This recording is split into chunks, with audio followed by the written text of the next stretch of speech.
जय श्री कृष्णा। आज हम शीतला सप्तमी की कथा सुनेंगे। शीतला सप्तमी जो चैत्र मास के कृष्ण पक्ष की सप्तमी तिथि को कहती हैं। शीतला सप्तमी की पूजा हम अच्छे वार देखे कभी भी कर लेते इस हैं। व्रत को माता अपने बच्चों के लिए रखती है। इस दिन पूजा के बाद शीतला माता की कथा जरूर सुने। जय शीतला माता की जय। एक गांव में ब्राह्मण दंपति रहते थे। दंपति के 2 बेटे और 2 बहुएं थी। दोनों बहुओं को लंबे समय के बाद बेटे हुए। इतने में शीतला सप्तमी का पर्व आया। वे इस पर्व को मनाने लगे। घर के पर्व के अनुसार ठंडा भोजन तैयार किया गया। दोनों बहुओं ने मन में विचार आया कि यदि हम ठंडा भोजन करेंगे तो हमारे बच्चे बीमार हो जाएंगे। बेटे भी अभी बहुत छोटे हैं। इस कुविचार के कारण दोनों बहुओं ने पशुओं के दाना तैयार करने के बर्तन में गुपचुप 2 बाटी तैयार कर ली। सास बहू शीतला की पूजा करके आई।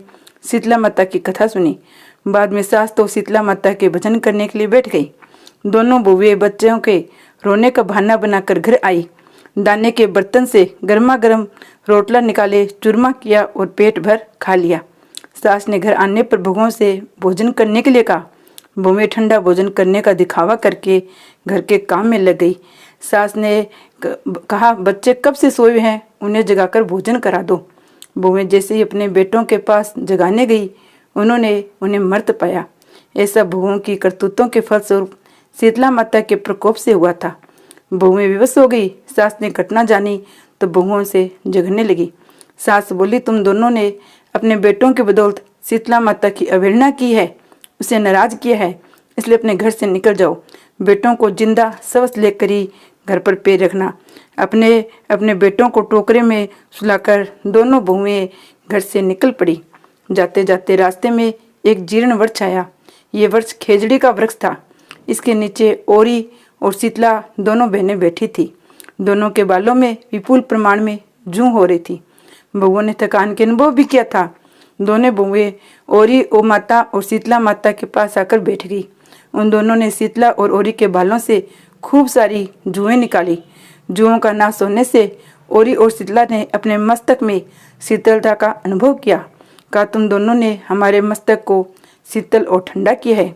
वैसे तो तुम्हें पेट की भगवान शांति मिले। दोनों बहुएं एक साथ बोली, पेट का दिया वही लेकर हमारी मारी भटकती है, परंतु शीतला माता के दर्शन हुए नहीं है। शीतला माता ने कहा, तुम दोनों पापिन हो, दुष्ट हो, दुराचारणी हो, तुम्हारा तो मुंह देखने योग्य भी नहीं हो।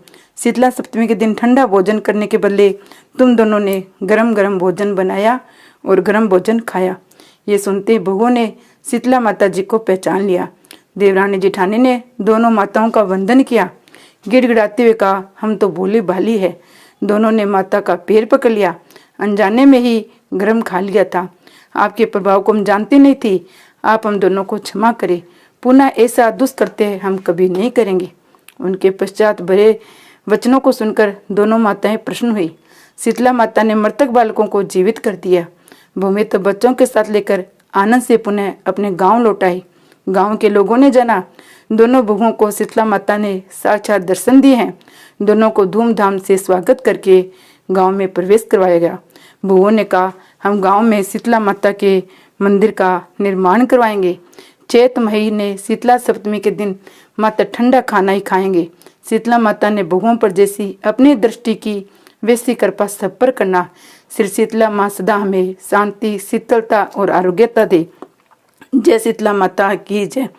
एक कथा आपको कुमारिन की और सुनाती हूँ। ये कथा बहुत ही पुरानी है। एक बार शीतला माता ने सोचा कि चलो आज मैं देखूं धरती पर मेरी पूजा कौन कौन कर रहा है, कौन मुझे मानता है। ये सोचकर शीतला माता धरती पर राजस्थान के डुंगरी गांव में आई और देखा इस गांव में मेरा मंदिर भी नहीं है, ना मेरी पूजा होती है। माता शीतला गांव की गलियों में घूम रही थी। तभी एक मकान के ऊपर से किसी ने चावल का उबला हुआ पानी नीचे फेंका।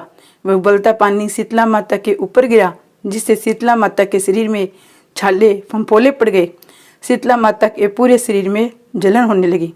शीतला माता गांव में इधर उधर भाग भाग के चिल्लाने लगी, हाय मैं जल गई, मेरा शरीर तप रहा है, जल रहा है, कोई मेरी मदद करो। लेकिन उस गांव में किसी ने शीतला माता की मदद नहीं की। वह अपने घर के बाहर एक कुमारन बैठी थी। उस कुमारन ने देखा, अरे ये बूढ़ी माई तो बहुत जल गई है, इसके पूरे शरीर में तपन है, इसके पूरे शरीर में छाले पड़ गए हैं, ये तपन सहन नहीं कर पा रही है। तब उस कुम्हार ने कहा, माँ तू यहाँ आकर बैठ जा, मैं तेरे शरीर के ऊपर ठंडक पानी डालती हूँ। कुम्हार ने उस बूढ़ी माई के ऊपर खूब ठंडा पानी डाला। बोली, हे माँ, मेरे घर में रात की बनी हुई राबड़ी रखी है, थोड़ा दही भी है, तो दही और राबड़ी खा ले। जब बूढ़ी माई ने ठंडी आटे की रोटी राबड़ी खाई तो उसके शरीर को ठंडक मिली। तब उस कुम्हार ने कहा, माँ बैठ जा, तेरे सिर के बाल बिखरे हुए हैं, ला मैं तेरी चोटी गूंद देती हूँ। कुम्हारन माई की चोटी गूंदने लगी, कंघी कांग से बालों में करती रही। अचानक कुम्हारन की नजर उस बूढ़ी माई के सिर पर पीछे पड़ी तो कुम्हारन ने देखा एक आंख वालों के अंदर छुपी हुई है। ये देखकर वह कुम्हारन डर के मारे घबराकर भागने लगी। तो उस बूढ़ी माई ने कहा, रुक जा बेटी, तू डर मत, मैं कोई भूत प्रेत नहीं हूँ, मैं शीतला देवी हूँ। मैं तो इस धरती पर देखने आई थी कि मुझे कौन मानता है, कौन मेरी पूजा करता है। इतना कहकर वह 4 भुजा वाली हीरे जवाहरात के आभूषण पहने, सिर पर स्वर्ण मुकुट धारण किए हुए अपने असली रूप में प्रकट हो गई। माता के दर्शन कर कुम्हारन सोचने लगी, अब मैं गरीब इस माता को कहाँ बिठाऊं। तब माता बोली, बेटी तू किस सोच में पड़ गई। तब उस कुम्हार ने हाथ जोड़कर आंखों में आंसू भरते हुए कहा, माँ मेरे घर में तो चारों तरफ दरिद्रता बिखरी हुई है, मैं आपको कहाँ बिठाऊं। मेरे घर में ना तो चौकी है, ना बैठने के लिए आसन है। तब शीतला माता प्रश्न होकर उस कुम्हारन के घर पर खड़ी हुए गधे पर बैठ गई। एक हाथ में झाड़ू, दूसरे हाथ में डलिया लेकर उस कुम्हारन के घर की दरिद्रता को झाड़ कर डलिया में भरकर फेंक दिया। उस कुम्हारन से कहा, बेटी मैं तेरी सच्ची भक्ति से प्रश्न हूँ, अब तुझे भी जो चाहिए मुझसे वरदान मांग ले। तब कुम्हार ने हाथ जोड़कर कहा, माता मेरी इच्छा है, अब आप इसी डूंगरी गांव में स्थापित होकर यहीं रहो। जिस प्रकार आपने मेरे घर की दरिद्रता को अपने झाड़ू से साफ दूर कर दिया, ऐसे आपकी भी जो होली के बाद सप्तमी को भक्ति भाव से पूजा कर आपको ठंडा जल, दही व बासी ठंडा भोजन चढ़ाए, उसके घर की दरिद्रता को साफ करना। आपकी पूजा करने वाली नारी जाति महिला का अखंड सुहाग रखना, उसकी गोद हमेशा भरी रखना। साथ ही पुरुष शीतला सप्तमी को नाई के यहाँ बाल न कटवाए, धोबी को कपड़े धुलने ना दे। पुरुष भी आप पर ठंडा जल चढ़ाकर, नारियल फूल चढ़ाकर परिवार सहित ठंडा बोसी भोजन करे, उसके काम धंधे व्यापार में कभी दरिद्रता न आए। तब माता बोली, तथास्तु बेटी, जो तूने वरदान मांगी है मैं सब तुझे देती हूँ। हे बेटी, तुझे आशीर्वाद देती हूँ। मेरी पूजा का मुख्य अधिकार इस धरती पर सिर्फ कुम्हार जाति का ही होगा। तभी उसी दिन से डूंगरी गांव में शीतला माता स्थापित हो गई। उस गांव का नाम हो गया शीला की डूंगरी। शीला की डूंगरी में शीतला माता का मुख्य मंदिर है। शीतला समुद्र पर वहाँ बहुत विशाल मेला भरता है। इस कथा को पढ़ने से घर की दरिद्रता का नाश होने के साथ सभी मनोकामनाएं पूर्ण होती है। जय शीतला माता की जय। जय डूंगरी के शीतला माता की जय। शीतला माता की कहानी के बाद हम गणेश जी की कहानी सुनते हैं।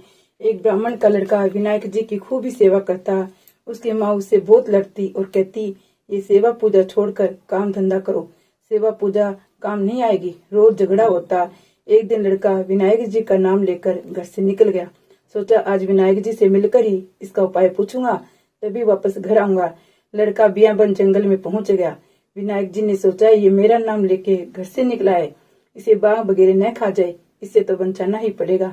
बूढ़े ब्राह्मण का भेद धरकर विनायक जी आए और बोले, लड़के कहाँ जा रहे? लड़का बोला, विनायक जी के लिए जा रहा हूँ। विनायक जी ने बोले, कहाँ मिलेंगे? तो लड़का बोला, जहाँ भी मिलेंगे वहीं जाऊंगा, पर जरूर जाऊंगा।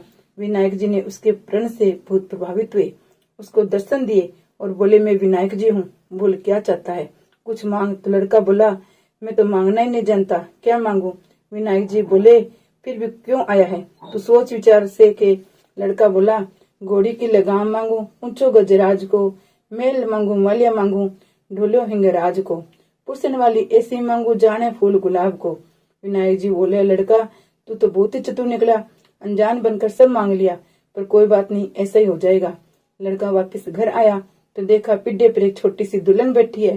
घर में बहुत ही धन दौलत, हाथी घोड़ा लाव लश्कर हो रहे। लड़का अपने माँ से बोला, देखो माँ, इतना प्रताप है विनायक जी में, ये सब उन्हीं ने दिया है। माँ बहुत प्रसन्न होगी।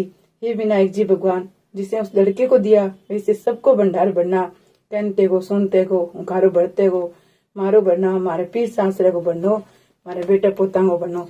जय गणेश जी महाराज की जय।